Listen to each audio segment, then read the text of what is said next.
Assalamualaikum warahmatullahi wabarakatuh. Ketemu lagi bersama saya Amela. Oke guys, kali ini saya mau sharing tentang syarat sah suatu perjanjian. Di mana perjanjian ini sangat banyak sekali dan sering sekali masyarakat membuat perjanjian, tapi tidak semua orang juga mengetahui syarat sah perjanjian tersebut. Di sini saya mau sharing tentang syarat perjanjian tersebut agar kalian yang membuat perjanjian nantinya tahu bagaimana membuat perjanjian tersebut dan mengikat untuk para pihak yang melakukan perjanjian tersebut gitu. Dan jangan lupa sebelumnya like, comment, share sebanyak-banyaknya agar informasi ini sampai kepada teman-teman kalian dan juga saudara-saudara kalian dan sudah bisa membuat perjanjian, sudah tahu syarat-syarat melakukan perjanjian tersebut gitu guys. Nah, pengertian dari perjanjian itu adalah suatu perbuatan di mana satu orang atau lebih mengikatkan dirinya pada orang lain gitu guys, yang mereka sama-sama memiliki kepentingan. Nah, dasar hukum dari perjanjian ini adalah pasal 1313 KUH Perdata atau Kitab Undang-Undang Hukum Perdata. Di sini langsung saja saya mau bahas 4 syarat sah suatu perjanjian tersebut. Yang pertama itu sepakat. Yang kedua, cakap hukum. Yang ketiga itu suatu hal tertentu. Sementara yang keempat adalah suatu sebab yang halal.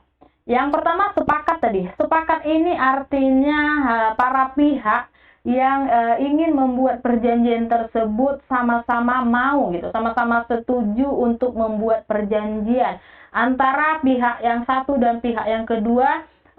Tidak ada paksaan dan mereka benar-benar sukarela untuk membuat perjanjian tersebut. Nah, itu arti dari sepakat. Sementara yang kedua ini adalah cakap hukum. Cakap hukum ini artinya dewasa berdasarkan ketentuan perundang-undangan yang berlaku.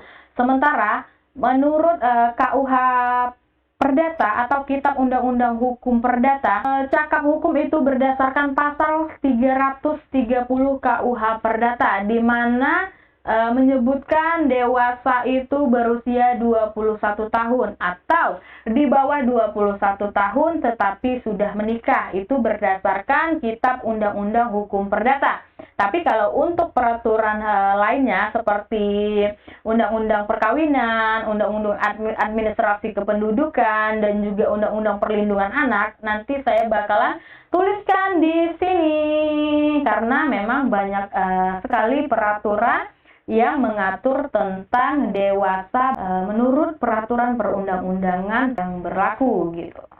Nah, sementara yang ketiga ini adalah suatu hal tertentu. Suatu hal tertentu artinya para pihak itu menjelaskan hal apa yang menjadi pokok perjanjian tersebut. Hak dan kewajiban para pihak itu dijelaskan di dalam perjanjian tersebut dan juga objeknya dijelaskan gitu. Jadi hal tertentu yang diperjanjikan itu disebutkan di dalam perjanjian tersebut gitu. Jadi jelas perjanjian ini tentang jual beli tanah, tentang sewa menyewa, dan apapun itu dijelaskan di dalam perjanjian tersebut. Yang keempat ini suatu sebab yang halal. Artinya, suatu sebab yang halal ini adalah tidak bertentangan dengan peraturan perundang-undangan yang berlaku.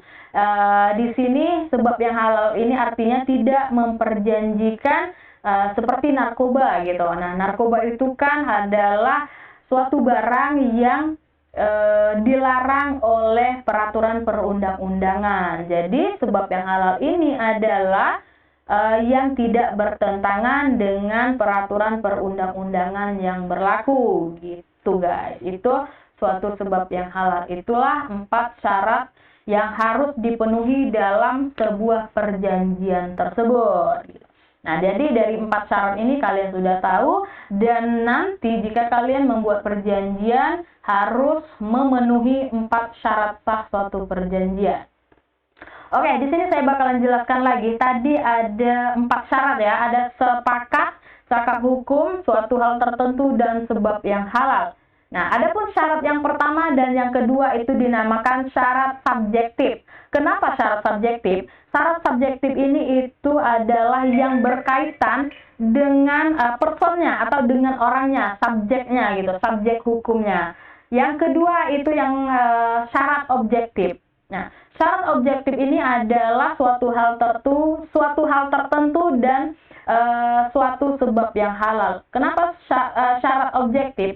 Karena berkaitan dengan objeknya atau berkaitan dengan hal apa yang dijanjikan atau hal apa yang diperjanjikan di dalam perjanjian tersebut gitu guys. Jadi ada dua syarat yang harus dipenuhi, yaitu syarat subjektif dan syarat objektif gitu.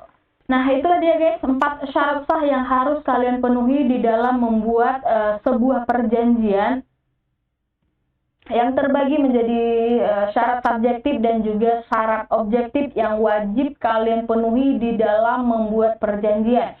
Karena perjanjian yang kalian buat itu menjadi peraturan perundang-undangan untuk para pihak yang mengikatkan diri di dalam perjanjian tersebut gitu. Nah, untuk akibat hukum, jika kalian tidak menaati isi dari perjanjian tersebut, bakalan saya bahas di video selanjutnya. Dan untuk syarat sah perjanjian, ada 4 tadi yang harus kalian tahu dan wajib kalian tahu dan wajib kalian terapkan di dalam membuat sebuah perjanjian. Kalian harus share dulu video ini guys, agar bermanfaat dan masyarakat yang membuat perjanjian dan yang diberikan perjanjian oleh pihak tertentu menjadi tahu dan perjanjian tersebut tidak merugikan salah satu pihak gitu. Oke guys, thank you, sampai di sini aja, sekian dulu, semoga bermanfaat buat teman-teman yang mau bertanya tentang persoalan hukum, tentang akibat hukum juga, baik perjanjian dan hal lainnya. Silakan komen aja di bawah ini dan jangan lupa like, comment, share, and subscribe. Share sebanyak-banyaknya agar teman-teman kalian tahu bahwa perjanjian itu ada syarat yang harus dipenuhi. Oke, sekian dari saya, gue Melo. Wassalamualaikum warahmatullahi wabarakatuh. Bye!